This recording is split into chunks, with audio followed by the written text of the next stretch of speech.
주말 업앤다운 시간입니다. 오늘 장을 움직이고 있는 그 종목군들 찾아보고 전략 세워보는 시간인데요. 유한타증권 박진희 차장과 함께하겠습니다. 차장님 안녕하세요. 네, 안녕하세요. 네, 오늘 코스피가 마이너스권으로 출발된 가운데 지금 소폭 플러스권으로 전환을 나타내고 있고요. 코스닥 시장 상승폭을 약간 더 좀 키우고 있는 그 상황인데요. 종목별의 움직임 어떻습니까? 오늘 장 초반 상당히 시장 변동성 심한 모습 보실 수가 있겠습니다. 장 초반 약세로 출발했던 시장이 플러스로 반전되면서요. 종목들도 속속 마이너스권에서 플러스권으로 전환되는 종목들이 많이 생기고 있고 또 반대로 마이너스로 전환되는 종목들도 많이 생기고 있는 모습입니다.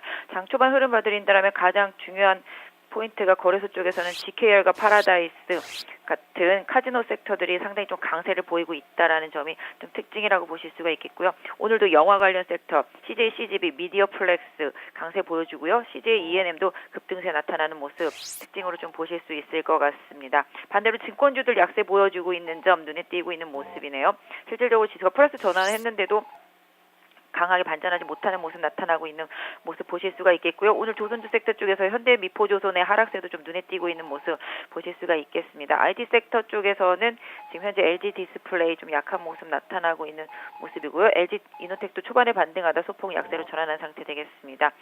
하이닉스가 오늘은 좀 반등하는 모습이 좀 눈에 띄고 있는 모습이고요. NC소프트 리메이드 같은 게임 섹터들도 좀 반등이 좀 나타나고 있는 모습인데요. 반면에 컴투스 오늘 실적 발표하고 급락 이후에 낙폭을 좀 줄이고 있는 모습도 눈에 띄고 있습니다. 화장품 섹터들은 어제 반등에 이어서 오늘은 소폭 약세로 전환된 모습이고요. 홈쇼핑 섹터들과 백화점 섹터들도 장 초반 좀 약세를 보이고 있습니다. 네, 자 그럼 오르는 종목부터 좀 자세히 보겠습니다. 먼저 카지노 관련된 종목군 오늘 빼놓을 수 없는 그 종목이죠. 파라다이스 지금 가격 제한폭까지 오른 모습이 유지가 되고 있습니다. 부산 카지노 통합 관련돼서 이제 모멘텀을 좀 받고 있고요. GKL도 실적이 좋았죠. 6% 가까운 상승세가 나오고 있고 좀 강원랜드도 좋고요. 전반적으로 카지노주들의 관심이 많이 모아지고 있는데요. 이들 종목군들 어떻게 볼까요?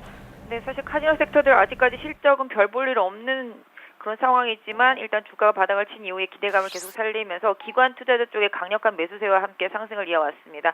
오늘은 외국인 쪽에서 파라다이스 80만 주 이상 강하게 매수를 하는 모습 나타나면서 급등을 한 모습인데요.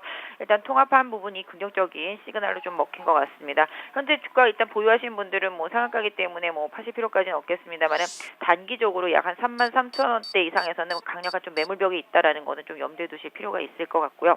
GKL 같은 경우도 본다라면은 오늘 뭐 긍정적인 레포트 나오면서 급등했습니다만 역시 윗꼬리가 달린 모습 보실 수가 있을 것 같습니다. 44,000원대의 저항 맞고 있는 모습이고요. GKL도 상승폭이 많이 줄어들었습니다. 갭 상승한 거 감안한다라면 4만 원 초반대가 단기 지지선 역할을 해줄 수 있을 것 같습니다. 네. 자, 그리고 슈핑앤코리아 한번 좀 보죠. 오늘 20일선 뚫고 올라선 그 모습이 펼쳐지고 있습니다. 어제도 한 6% 넘게 급등이 나왔던 그 기업인데요. 위쪽으로 더 봐야 될까요? 네, 슈핑앤코리아도 최근에 좀 조정을 겪고 난 이후에 다시 21선 회복한 모습을 보실 수가 있겠습니다. 최근에 코스닥의 IT 섹터들 좀 좋지 못한 모습 이어가고 있는 모습인데요. 일단 슈핑앤코리아 실적을 좀 등에 업고 있는 종목입니다. 이 종목 같은 경우도 지금 단기에 좀 급락 이후에 반등이 좀 나오고 있는 모습인데요. 기술적으로는 16만 5천 원 부근에 저항대가 좀 형성되어 있기 때문에 보유하신 분들은 좀 이 부분 좀 참고해 보시면 좋을 것 같은데요. 일단 수급 자체는 긍정적인 모습이 좀 이어지고 있기 때문에 보유하신 분들은 조금 더 유지해 보시면 좋을 것 같습니다. 네. 자, 그리고 LS 산전이 그동안 참 많이 어려웠던 종목인데요. 지금 바닥권에서 좀 턴을 하는 그 모양입니다. 다만 오늘 또 음봉이 나오고 있어서 주가는 한 1% 넘게 오르지만 여기서 매매 관점으로 접근을 해도 되는지 좀 점검이 필요할 것 같은데요. 어떤 시각이신가요? LS 그룹주들이 상당히 시장에서 많이 소외되어 있었습니다. 과거 원전 사태 이후에 상당히 좀 약한 모습 이어가고 있는데요. 오늘도 뭐 좋은 수주 호재가 나왔는데도 불구하고 주가가 크게 강세를 띠지 못하고 있는 모습 많이 안타깝습니다. 호재에도 불구하고 수급이 계속 악화되고 있다라는 점, 이 부분이 상당히 좀 부담이 되는 그런 상황인데요. 일단은 뭐 LS 산전 보유하신 분들은 직전 저점이 54,000원권대 부근을 마지노선으로 설정하셔서 좀 유지하시는 것이 좋을 것 같고요. 단기적으로는 뭐 추가 반등하더라도 6만 원권에 강력한 좀 저항선 좀 있다라는 점 염두에 두실 필요가 있을 것 같은데요. 일단 현 정부 수준에서는 아시다시피 원전 사태 때문에 좀 찍혀 있는 그런 그룹이잖아요. LS 그룹이. 그래서 일단은 이런 부분들이 좀 탈피되기 위해서는 계속적으로 좀 실적에서 뭔가 좀 보여주는 부분들이 많이 좀 나타나고 투자 심리가 좀 더 개선돼야 되기 때문에 시간이 조금 더 필요하지 않을까 싶습니다. 네. 자, 그리고 오늘 이 게임주들의 움직임이 좋습니다. NC소프트도 한 3% 넘게 급등이 나오고 있고, CJENM 6% 정도 상승. 실적이 별로 좋진 않았는데, 게임빌도 한 2% 오르고요. 위메이드도 한 3% 넘게 급등이 나오는데요. 이 종목군들 어떻게 볼까요? 네, 게임주 섹터들이 오늘 뭐 컴투스는 빠졌습니다만은 다른 게임주 섹터들은 상당히 잘 올라오고 있죠. 일단 뭐 실적 발표가 이번 주에 계속 이어지고 있기 때문에 이런 부분들이 좀 영향을 주고 있습니다. 오늘 컴투스의 급락세를 보면 실적은 괜찮았습니다.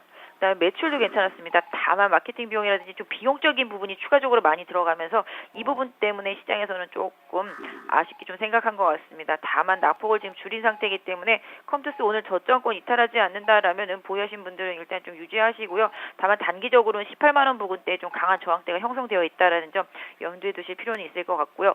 위메이드 같은 경우가 좀 수상해졌습니다. 한 번도 시장에서 이렇게 좀 상대적으로 약할 때 강했던 적이 없었던 종목이었었는데 최근에 상대적으로 많이 강합니다. 시장이 빠지는데도 잘 버티더니 오늘 좀 강하게 올라오고 있죠.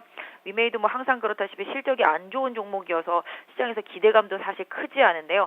지금 같은 경우는 최근에 뭐 신작에 대한 기대감이 계속적으로 이어지면서 이 부분을 좀 강하게 긍정적인 부분으로 주가를 좀 견인하고 있는 요인이 되고 있는 모습인데요. 일단 위메이드 같은 경우 단기적으로 한 42,000원 부근에 저항이 있습니다. 이 가격 돌파하게 된다라면은 일단은 1차적으로 한 45,000원까지 반등 노려보시는 게 좋을 것 같은데요. 보유하신 분들은 4만 원 이탈하지 않는다면 유지하시면서 지켜보시는 전략 좋을 것 같습니다. 네. 자, 이렇게 상승 종목군들 살펴봤고요. 이어서 하락 종목으로 넘어가 보도록 하겠습니다. 간밤에 유가가 소폭 좀 내렸습니다. 지금 정유화학, 조선 이런 종목군들 마이너스권의 움직임이 좀 나오고 있는데요. 자, 이 종목군들 어떻게 전략 주실까요?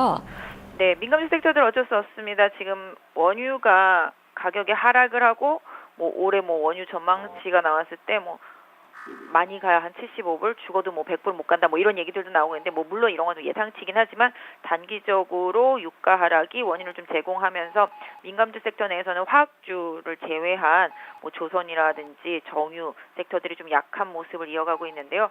일단은 지금은 다른 종목들로 수급이라든지 시선들이 좀 많이 이동해 있는 상황이라서 정유주들 같은 경우는 조금 더 숨고르기가 이어질 수 있겠습니다만은 최근에 찍었던 뭐 이노베이션으로 따지면 11만 원 정도 지지선 설정해 보실 수 있을 것 같고요. SOL이라면은 뭐 일단 워낙 많이 올랐었기 때문에 최근에 조금 더 조정이 이어지고 있습니다만 61선 부근이 68,000원 부근을 단기적인 좀 지지선으로 활용해 보실 수 있을 것 같습니다. 네. 자, 증권주도 보죠. 오늘 업종상으로 가장 많이 밀리는 게 증권주입니다. 1% 넘는 하락권의 움직임 나타나고 있고, 지금 전 종목이 좀 떨어지고 있는 그 상황인데요. 금리에 대한 그 부담을 좀 느끼는 것 같아요. 이들 종목군들은 어떻게 볼까요? 네, 이번 주 금통위가 금리를 좀 동결할 것이 좀 우세하다라는 좀 예상들이 나오면서 이런 부분들이 좀 주가에도 반영이 되고 있습니다. 삼성증권 같은 경우 급락 이후에 급반등 했었습니다만 또 갭이 발생했기 때문에 다시 한번 갭을 매일 가능성 6만 원 정도 부근에서 등락을 보일 때가 일정 부분 가격 조정이 좀 마무리되는 구간이 아닐까 생각이 되고 있는데요. 일단 금리에 대한 부담도 있겠습니다만은 1분기에 워낙 좋았었기 때문에 1분기 이후로 과연 더 좋은 성적을 보여줄 수 있을까라는 시장의 의문도 많이 포함되어 있다라고 보여지고 있습니다.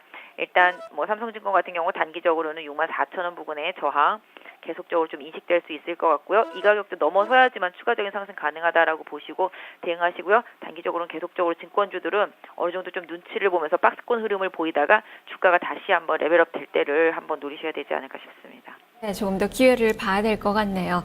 자, 그리고 개별주 한 종목 보죠. SFA 실적이 좀 부진했습니다. 4월 달에 좀 연휴도 주가의 움직임이 썩 좋지는 못했는데 5월 들어서면서 한 차례 더 좀 내려앉았고요. 회복이 어렵겠습니까?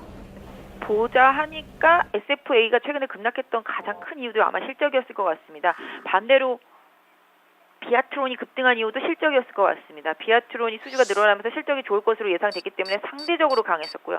SFA가 상대적으로 많이 약했었는데요. 오히려 오늘 실적이 오픈된 상태이기 때문에 조금 더 마음의 부담은 덜었다라고 보여지고 있습니다. 다만 마음의 짐은 덜었지만 실적이 분명히 개선돼야 되는 부분들은 좀 확인해야 될 필요가 있겠죠. 하지만 가격적으로는 일단은 뭐 경쟁력 있는 가격대까지 주가가 하락해 있는 상태이기 때문에 보유하신 분들은 뭐 이 수준에서 팔기보다는 일단은 45,000원 정도 이탈하지 않은지 여부만 좀 더 확인해 주시면서요.